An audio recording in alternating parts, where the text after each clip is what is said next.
ইতিহাসের পাতায় কিছু ঘটনা থাকে যেগুলো শুধু ঘটনা নয়, বরং আল্লাহুত তাকওয়া, সিদকে, তাওয়াক্কুল আর ইখলাসের জীবন্ত নিদর্শন। আজ আমরা সেই ঘটনা শুনব। এক মহান তাবেঈ হজরত সাঈদ ইবন আল মুসাইয়িব রাহিমাহুল্লাহের এমন একটি ঘটনা যা চিরকাল মানুষের হৃদয়ে আলোর মতো জ্বলে থাকবে। মদিনার শহরের এক কোণে নববী মসজিদের পাশে বসে আছেন এক মানুষ, চোখে গভীর নূর, কণ্ঠে শান্তি আর বুকে কোরআনের আলো। তিনি সাঈদ ইবন আল মুসাইয়িব রাহিমাহুল্লাহ, যাকে বলা হতো তাবেঈদের সর্দার, ইলমের সমুদ্র, ফতোয়ার ইমাম। ৭০ জন সাহাবীর সান্নিধ্য পেয়েছেন তিনি। কারো কাছে দুনিয়া, ক্ষমতা, দৌলত, আকর্ষণ ছিল প্রলোভন, কিন্তু তার কাছে সব কিছুর উপরে ছিল আল্লাহর ভয় এবং সুন্নাহর অনুসরণ। সঈদ রহমতুল্লাহ আলাইহের একটিমাত্র মেয়ে ছিল। শহরে তার সৌন্দর্য, চরিত্র, ইলম, তাকওয়া সবই আলোচনার বিষয়। তাকওয়া, হায়া, শিষ্টাচার মদিনার প্রতিটি পরিবার চাইত তারা যেন সঈদ রহমতুল্লাহ আলাইহের জামাতা হওয়ার সৌভাগ্য পায়।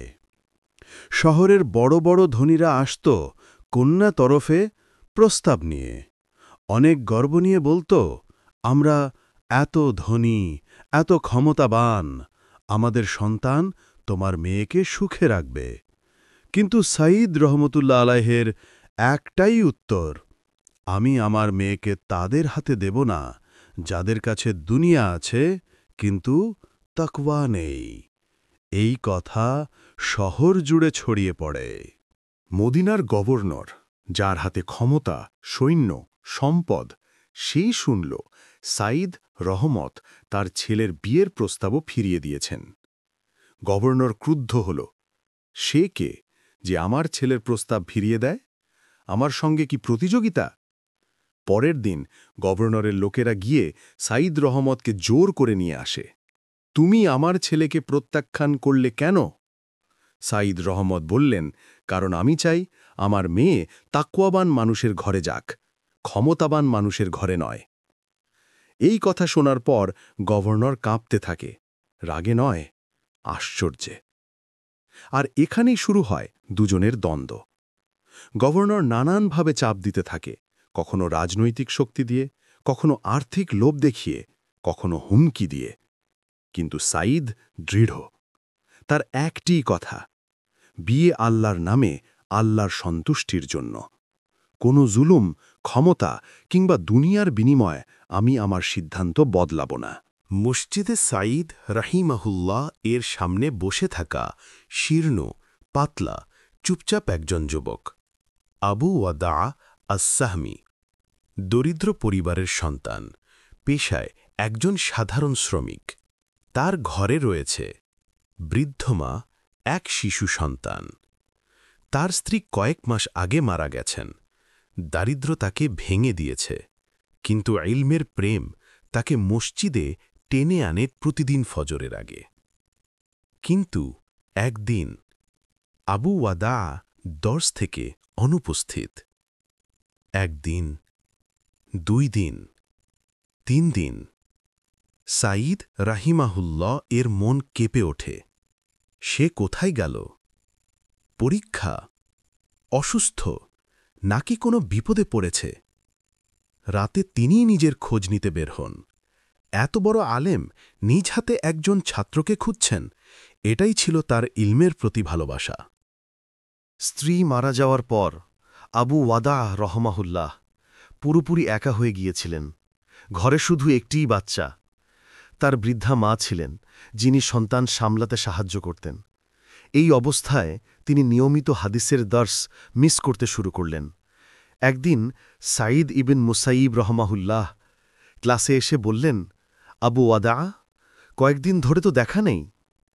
কেউ বলল, হুজুর, তার স্ত্রী মারা গিয়েছে, বাচ্চা আছে, তাই আসতে পারেন নাই। এই কথা শুনেই সাঈদ রহমাহুল্লাহ এর চোখ ভিজে যায়। তিনি খুব কোমল হৃদয়ের মানুষ ছিলেন। তিনি শুধু বলেছিলেন, আল্লাহ তার কষ্ট সহজ করুন। কিন্তু তিনি গভীরে চিন্তা করছিলেন।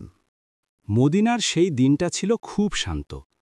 আবু ওয়াদা সদ্য জহরের নামাজ পড়ে চুপচাপ বসেছিলেন সাঈদ ইবন মুসাইয়িব রহিমাল্লাহ এর দর্শে।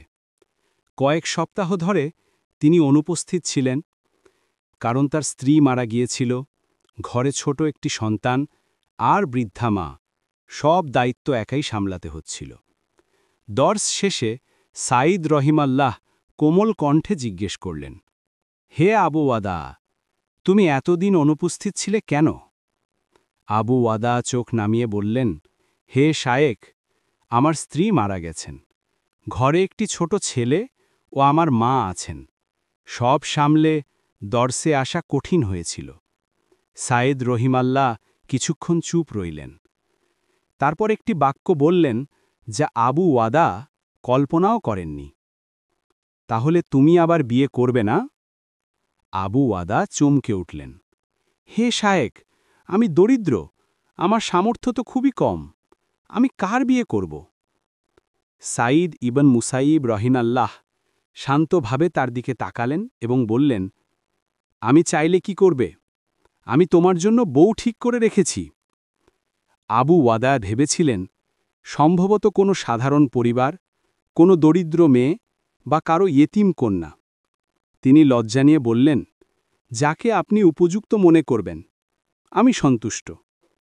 ঠিক তখনই সাঈদ রাহিমাল্লাহ বলতে শুরু করলেন, আবু ওয়াদা, আমি আমার মেয়ের বিয়ে তোমার সঙ্গে দিতে চাই। পুরো দুনিয়া যেন এই কথায় থেমে গেল। আবু ওয়াদা বিস্ময়ে তাকিয়ে রইলেন।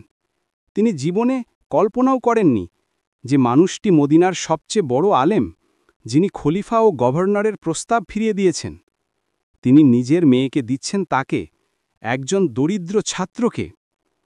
আবু ওয়াদা কেঁপে কেঁপে বললেন, হে শায়েক, আপনি, আপনার কন্যা, এমন প্রস্তাব আমি কিভাবে গ্রহণ করব?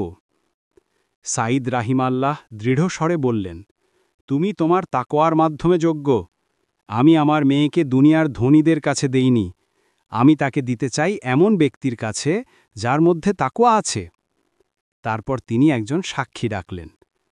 কোনো বিলম্ব নয়, কোনো আনুষ্ঠানিক ঝামেলা নয়, একদম সহজ সুন্নাহসম্মত পদ্ধতিতে মহর নির্ধারণ করা হল।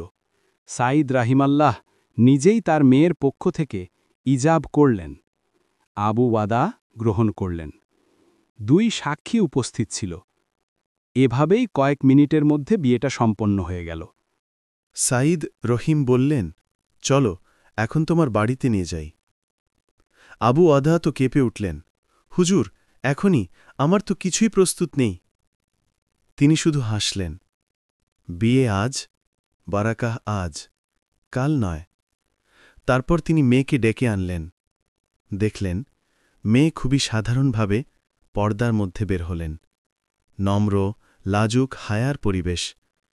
সাঈদ রহিম নিজ হাতে তার মেয়েকে বিদায় দিলেন। ইতিহাসে বর্ণিত আছে, সাঈদ ইবন মুসাইয়াব রহিমাহুল্লাহ এর মেয়ে ছিল মদিনার সবচেয়ে জ্ঞানী নারীদের একজন।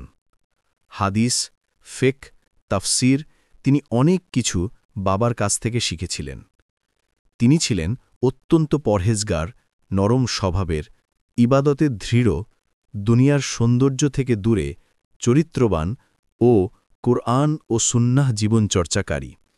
বিয়ের পর তিনি নিজের দায়িত্ব বুঝে নিয়ে মানবিকভাবে ঘরের সবকিছু সামলাতে শুরু করলেন। একদিন ক্লাস শেষে সাঈদ রাহিম আবু ওয়াদাকে ডাকলেন।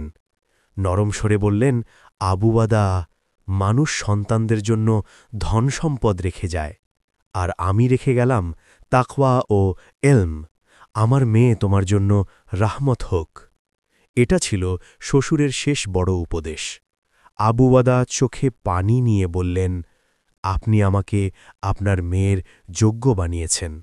আপনি আমার জীবনের সত্যিকারের শিক্ষক। এই ঘটনার শত শত বছর পরও মানুষ বলে, যদি তাকওয়াবান হও আল্লাহ তোমার জন্য ভালো সঙ্গী, ভালো রিজিক এবং ভালো ভবিষ্যৎ রেখে দেন। এই ঘটনা শুধু প্রেম বা বিয়ে না, এটা হলো ইলমের গল্প, তাকওয়ার গল্প, আল্লাহর বরাকার গল্প, সঠিক সিদ্ধান্তের গল্প, ধৈর্যের গল্প, জীবনের বদলে যাওয়ার গল্প। এমন একটা গল্প যা প্রত্যেক মুসলমানের জীবনে আলো জ্বালানোর জন্য যথেষ্ট।